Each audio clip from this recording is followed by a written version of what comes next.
Perkenalkan, nama saya Nekris Pardede dengan NPM 20637. Hak kekayaan intelektual atau HKI didefinisikan sebagai hak untuk memperoleh perlindungan secara hukum atas kekayaan intelektual sesuai dengan peraturan perundang-undangan di bidang HKI seperti Undang-Undang Hak Cipta, Paten, Desain Industri, Rahasia Dagang, Varietas Tanaman, Sirkuit Terpadu, dan merek. Dari definisi tersebut, saya akan menjelaskan 3 diantaranya. 1. Hak cipta, di mana hak cipta diatur dalam Undang-Undang Nomor 28 Tahun 2015 tentang hak cipta. Definisi pencipta. Pencipta merupakan seseorang atau sekelompok orang yang atas inspirasinya melahirkan suatu ciptaan berdasar kemampuan pikiran, imajinasi, keterampilan, atau keahlian yang dituangkan dalam bentuk khas dan bersifat pribadi. Ciptaan. Ciptaan merupakan hasil karya pencipta yang menunjukkan keasliannya dalam lapangan ilmu pengetahuan, seni, atau sastra. Pemegang hak cipta. Pemegang hak cipta merupakan pencipta atau pihak yang menerima hak tersebut dari pencipta atau pihak lain yang menerima lebih lanjut hak tersebut. Undang-Undang Hak Cipta.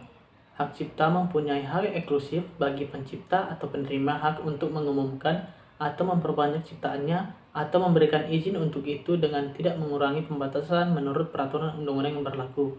Hak cipta meliputi 1. Hak ekonomi, di mana hak ekonomi adalah hak untuk mendapatkan manfaat ekonomi atas ciptaan serta produk terkait. 2. Hak moral, di mana hak moral adalah hak yang melekat pada diri pencipta yang tidak dapat dihilangkan atau dihapus tanpa alasan apapun. Hak cipta mempunyai sifat sebagai benda bergerak, maksudnya dapat beralih atau dialihkan sebagai sebagian atau keseluruhan dengan cara pewarisan, hibah, wasiat, perjanjian tertulis, atau sebab lain yang dibenarkan oleh undang-undang. Hak cipta juga tidak dapat disita kecuali jika hak tersebut diperoleh dengan melanggar hukum, di mana hak cipta atas ciptaan yang tidak diketahui penciptanya akan dimiliki oleh negara. Masa berlaku hak cipta berlaku seumur hidup dan terus berlangsung hingga 50 tahun setelah penciptanya meninggal dunia. Ciptaan yang dilindungi, contohnya buku, program komputer, pamflet, layout, karya tulis yang diterbitkan, ceramah, kuliah, pidato, dan ciptaan yang sejenis, dan lain-lain. Hal-hal yang tidak melanggar hak cipta diantaranya 1. Pengumuman atau perbanyakan lambang negara dan lagu kebangsaan menurut sifat yang asli. 2. Pengumuman atau pembanyakan atas nama pemerintah. 3. Pengambilan berita aktual sebagian atau keseluruhan dari kantor berita, lembaga penyiaran, dan surat kabar atau sumber sejenis dengan mencantumkan sumber secara lengkap. Ketentuan pidana hak cipta.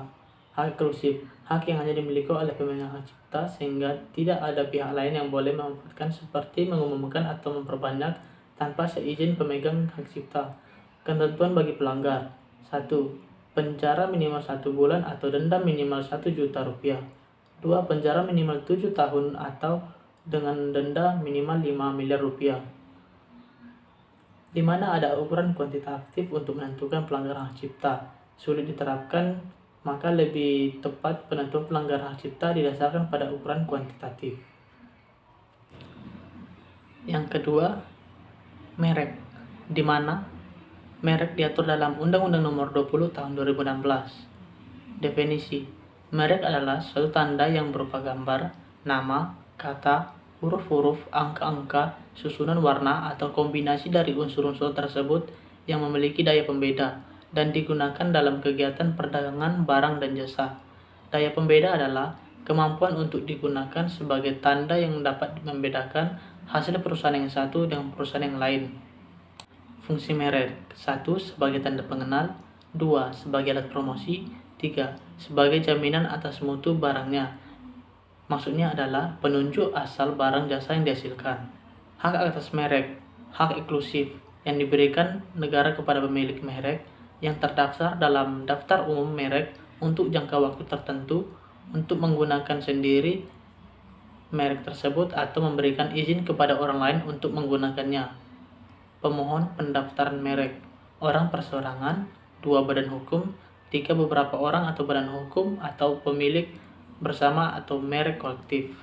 Fungsi pendaftaran merek: 1. Sebagai bukti, 3. Sebagai dasar penolakan, 3. Sebagai dasar untuk mencegah orang lain memakai merek yang sama keseluruhan. 4.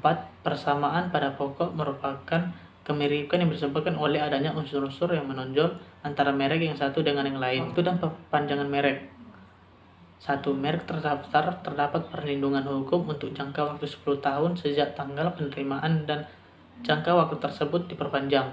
2. Permohonan perpanjangan diajukan secara tertulis oleh pemilik merek atau kuasanya dalam jangka waktu 12 bulan sebelum berakhir jangka waktu perlindungan merek terdaftar tersebut. Yang ketiga adalah rahasia dagang. Rahasia dagang adalah informasi yang tidak diketahui oleh umum di bidang teknologi dan bisnis, yang mempunyai nilai ekonomi karena berguna dalam kegiatan usaha dan dijaga kerahasiaannya oleh pemilik rahasia dagang. Rahasia dagang diatur dalam Undang-Undang Nomor 30 Tahun 2000 Pasal 1. Ruang lingkup rahasia dagang. Metode produksi, di mana metode produksi adalah suatu kombinasi dari faktor-faktor produksi yang dibutuhkan untuk memproduksikan suatu unit produk. Kedua, metode pengolahan. Teknik pengolahan adalah cara mengolah atau mengubah bahan dengan berbagai macam metode. Ketiga, metode penjualan.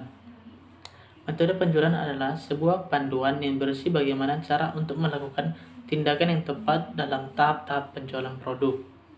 Keempat, informasi lain di bidang teknologi dan bisnis yang memiliki nilai ekonomi dan tidak diketahui oleh masyarakat umum.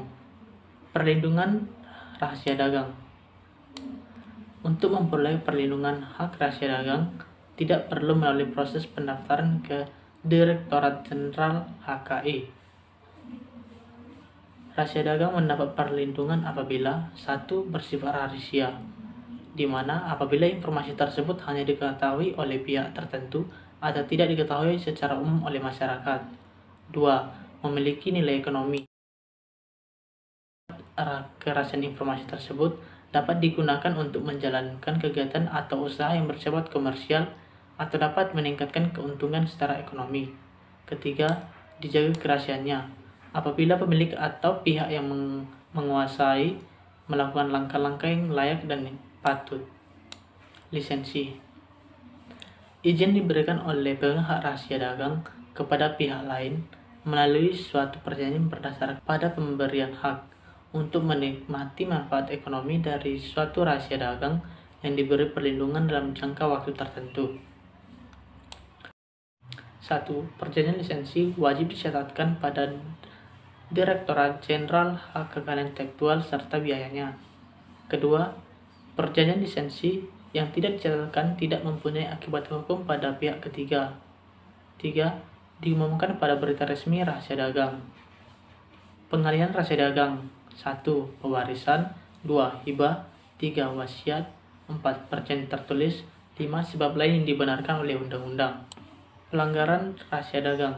Sengaja mengungkapkan rahasia dagang, mengingkari kesepakatan atau mengingkari kewajiban tertulis atau tidak tertulis untuk menjaga rahasia dagang. Ketentuan pidana.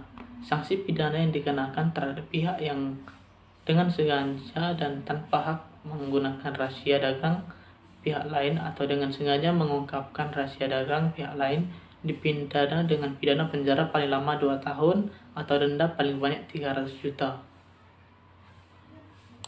Demikian penjelasan yang bisa saya berikan.